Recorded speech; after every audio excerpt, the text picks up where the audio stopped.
8ஆம் தேதி இரவு 8:45 மணிக்குத்தான் அந்த கூட்டம் நிறைவு பெற்றது.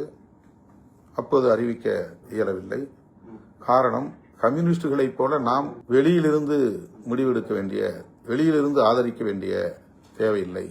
ஆதரவு அளிப்பது என்று முடிவெடுத்தால் நாம் அமைச்சரவையில் சேர வேண்டும் என்பதுதான் தோழர்களின் கருத்தாக இருந்தது. ஆகவே அடுத்த நாள் காலையில் நான் பொதுச் செயலாளர்களோடு மீண்டும் கலந்து பேசி அதன் பிறகு முடிவை அறிவிக்கிறேன் என்று சொல்லியிருந்தேன். 11 மணிக்கு நான் செய்தியாளர்களை சந்திப்பதாக எங்கும் சொல்லவில்லை.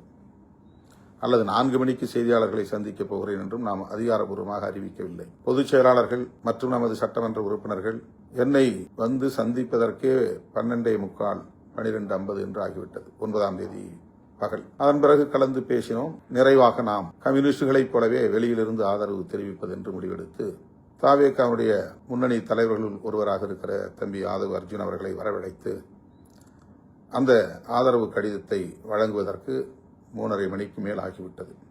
இதுதான் நடந்தது. ஆனால் இடையிலே இருந்தவர்கள் என்னவெல்லாம் பேசினார்கள், அவதூறு பரப்பினார்கள். பேரம் பேசுகிறார் திருமாவளவன், துணை முதலமைச்சராக முயற்சிக்கிறார் திருமாவளவன், முதலமைச்சராவதற்கு இன்னொரு புறம் தூது அனுப்புகிறார், காத்திருக்கிறார் என்றெல்லாம் வாய்க்கு வந்தபடி அவதூறுகளை அள்ளி இறைத்தார்கள். ஆனால் கம்யூனிஸ்டுகளைப் போலவே நிபந்தனையற்ற ஆதரவு, வெளியிலிருந்து ஆதரவு என்று நாம் அறிவித்ததும் அவர்கள் அனைவரின் முகத்திலும் கரி பூசப்பட்டது.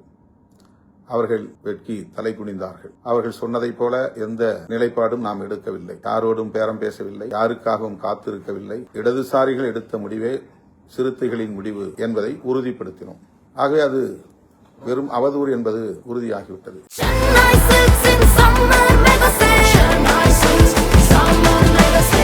The Chennai Silks in Mega Summer Sale.